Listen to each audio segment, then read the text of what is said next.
Hello Facebook, hello YouTube. What is up everybody? This is Ruben and I'm back with another Ruben Report.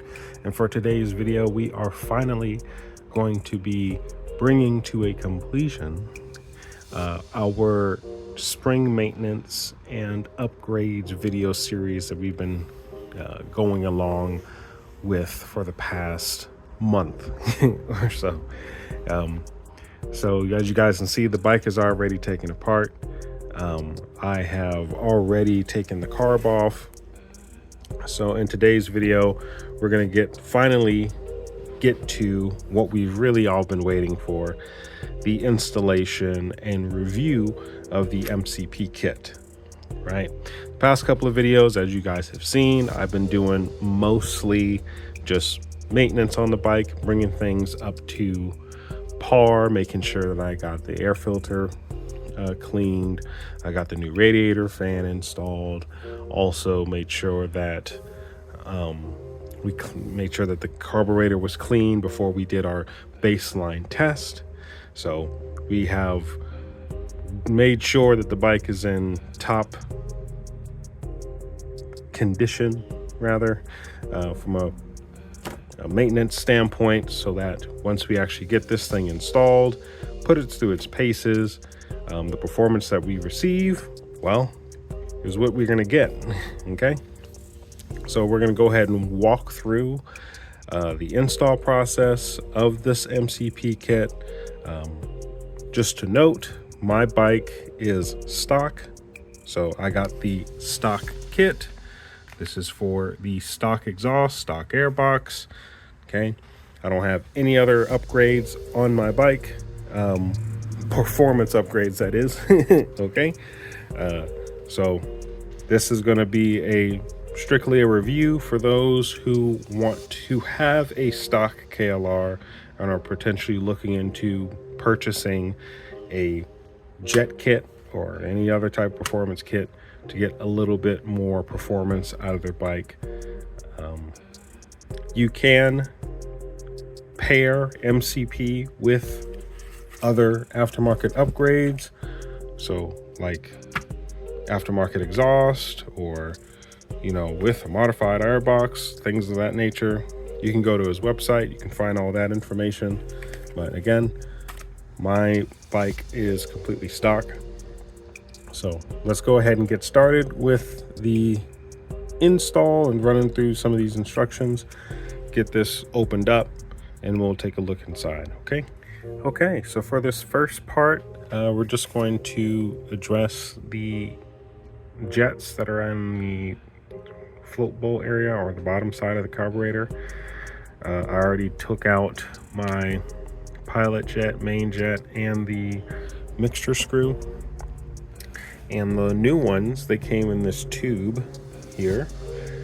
So there's these three here. And the thumb, I got the extra thumb mixture screw. It protrudes out a bit more so that I can manually adjust it if needed while the carburetor is still on the bike, which is going to be very handy if I ever ride in a higher elevation later on. But anyway, the kit comes with two different main jets because it's the instructions highly recommend that you do the airbox snorkel removal. I might just do a test with it still in, just to test the MPG performance. So there might even be another installment to this series, and also test with the airbox snorkel removed. So we're going to do it with the airbox snorkel still on the bike at the moment. So with it still on the bike, we're going to be using the 142.5 main jet. Okay, so that will be not that one, that will be this one.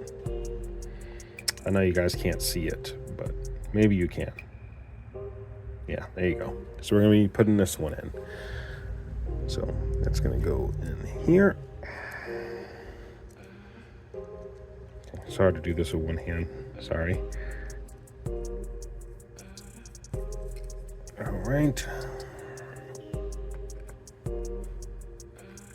Okay. And then we're going to be putting this new pilot jet down here.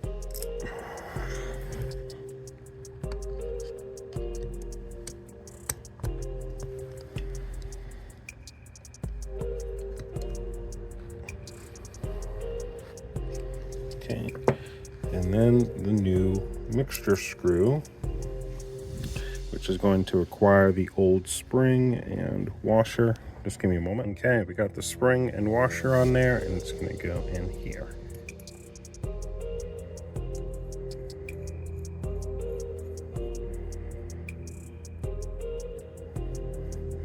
So you want to turn it until it goes all the way to the bottom. And then once it reaches the bottom, we are going to turn it out 2.5 to 2 3/4 times. Anywhere between there is what the instruction says. Okay. So I think it's hit the bottom now, so I'm just going to go ahead and do that. All right, so I got a marker to mark for a point of reference. It's already seated at the lowest part, so we're going to unscrew it now. 2.5 full turns. So that's one.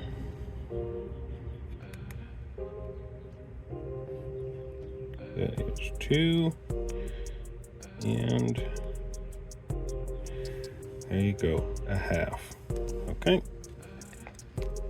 Next step. Okay, so we have disassembled the top of the carb. We have the diaphragm out and the old diaphragm needle. This is the new one, along with the O-ring that is going to be installed on the slide stop. So I'm going to go ahead and install this O-ring, and then we'll get to installing this. Okay, so the O-ring is now installed on the slide stop, and we're going to put this back in, like so. And now we are going to put this new needle in. And it's really hard to do this with one hand.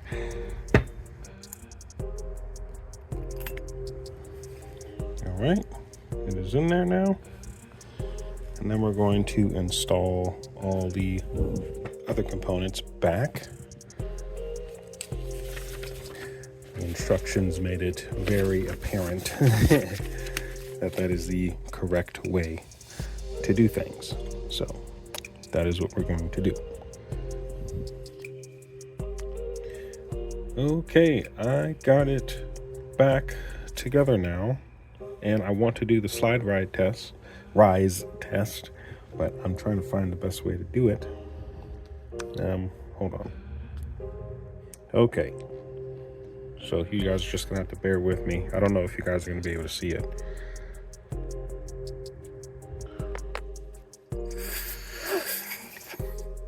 Sorry.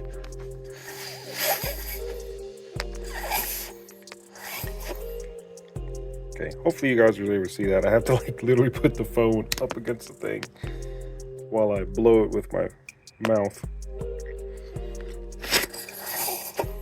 Okay, I hope you guys saw that. And lastly, but definitely not least, we are doing the air cutoff valve disable mod. I had done this previously a long time ago, but for this install, I went ahead and removed the mod that I had. Went ahead and took that out, and we're going to be installing the provided MCP plug, along with following the instructions here to disable this cutoff valve. And we're going to test performance with this. Okay, so now we have the plug installed. The instructions said that's pretty much all we have to do. We're just going to go ahead and reinstall everything back together, and yeah, let's get this thing put back on the bike. Okay, here we have the car back on the bike, tank back on the bike, and let it sit for the fuel to fill the carburetor back up a little bit. Now that it's back on, first cold start of the day. As you guys can see, it's cold, right? Haven't started it yet. Oh, my blinker's on. And let me make sure I pull this choke. All right, see if she runs.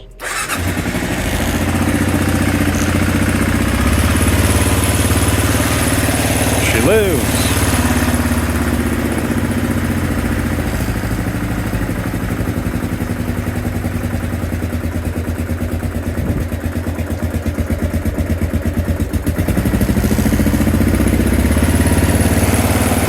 I just wanted to warm up a bit more before it settles.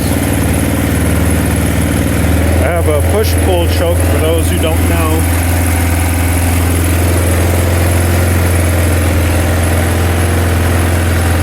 It's going to return on its own.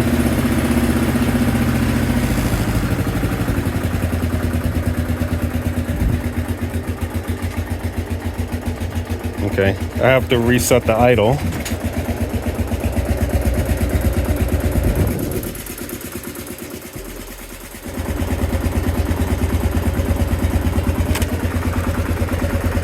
It was idling a little too low, so let me play with that.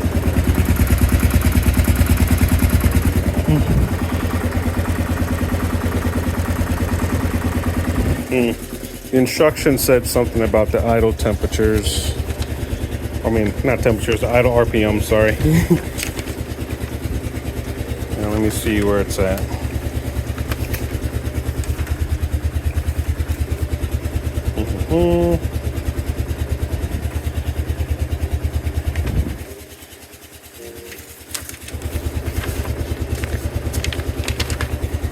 Okay.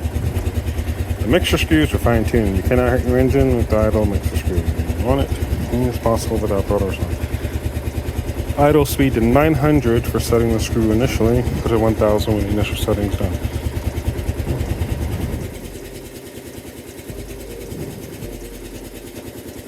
Okay. All right. I think it's settled at 1000 now.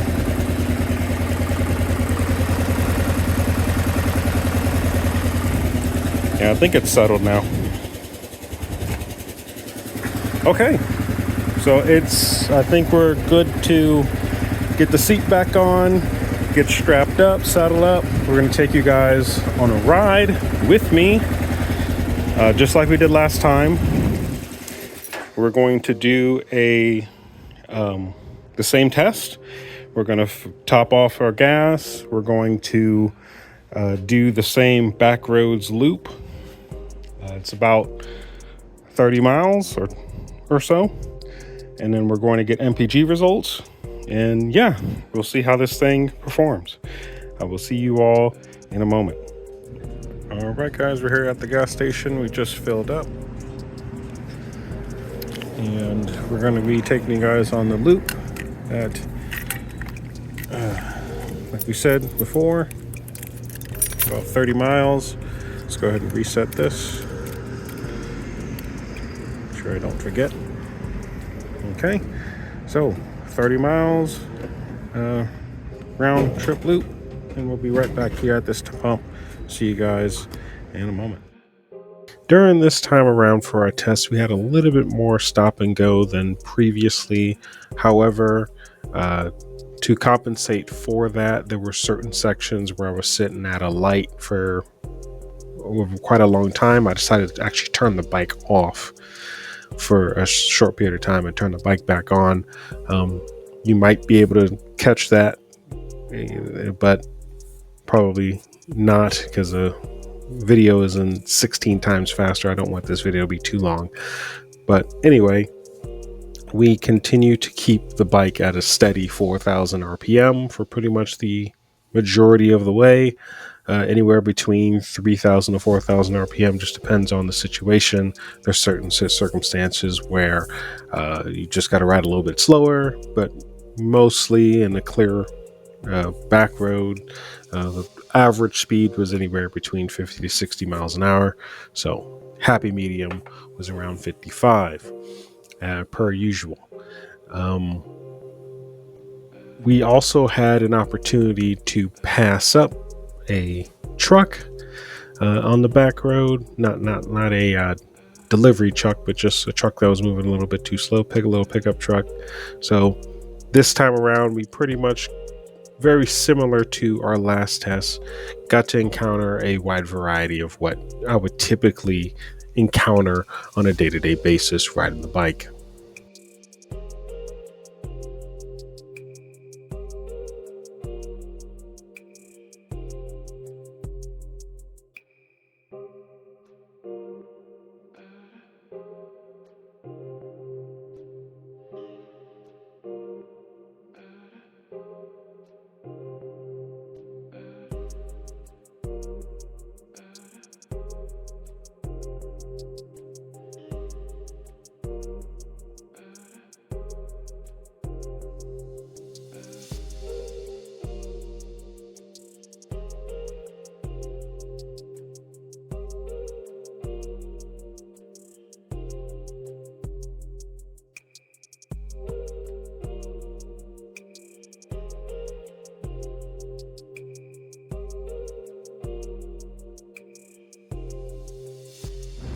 Okay, so we have 31.9, basically 32 miles ridden.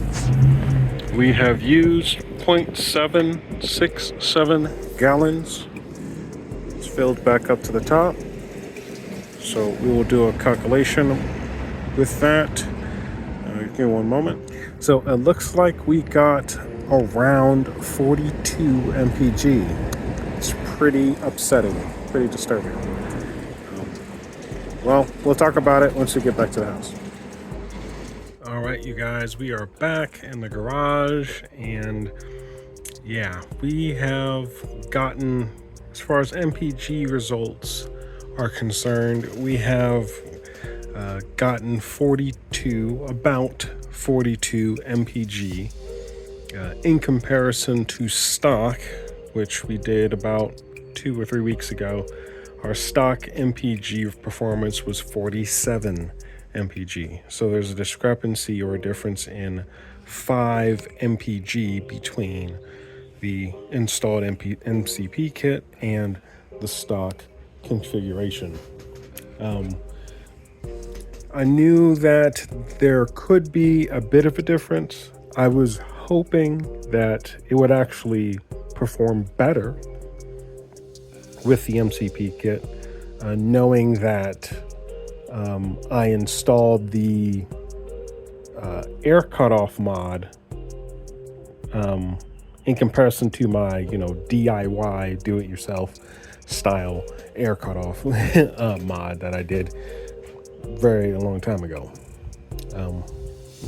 I think the biggest difference between the two kits, or the stock and the MCP kit, that I have noticed was the main jet was smaller. It was a 142.75 that was put in with the MCP versus my 148. And also the mixture screw, the air mixture screw that I set on the stock bike, I would set it to about 1.5 or 1 5/8. That's generally what you should set it to when you live at sea level, which is where I live here in California. But on the MCP, the mixture screw should be set, as it says, 2.25 to 2.75 turns out. So I set it to 2.5 for this test. So that possibly could be a reason mainly the mixture screw could be the main reason why we have such a big discrepancy in fuel economy. But yeah, I was definitely expecting to, if not maintain my MPG, actually do better. So I might experiment with that. I might just go ahead and, play with the mixture screw, see how she idles, see how she runs, and get back with you guys on that. Maybe I do just need to set it back to factory settings of 1.5 on 1 5/8 turns, and maybe we'll see an improvement in the MPG performance area. So I'll get back with you guys on that, like I said. Otherwise, performance wise, I didn't really notice much. The throttle response is slightly better. It's not like leagues better, but it definitely is slightly better.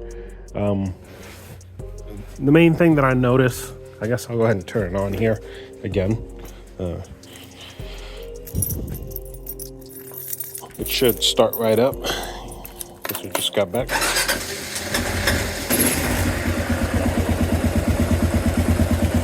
Okay, make sure she has gas. So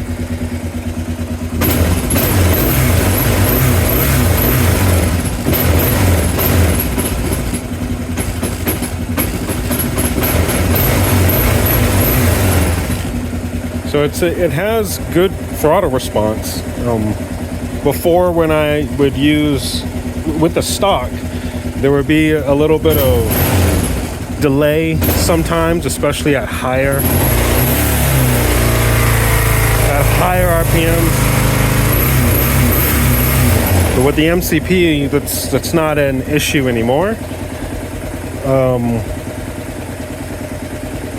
I think that was kind of like my main concern, or my main thing that I wanted to address, which it has been to an extent.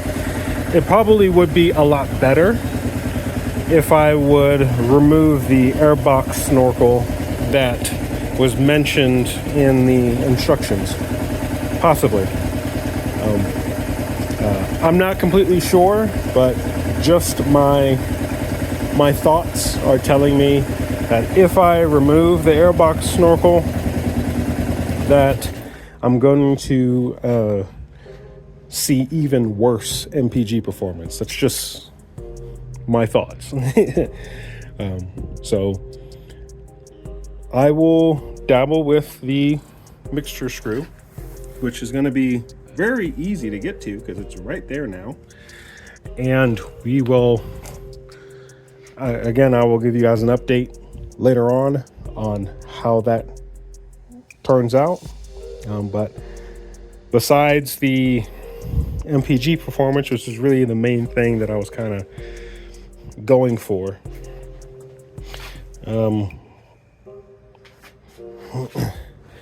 it runs as expected, and I have slightly better throttle response, which is great. So I hope you guys enjoyed this series, enjoyed this review of the MCP kit.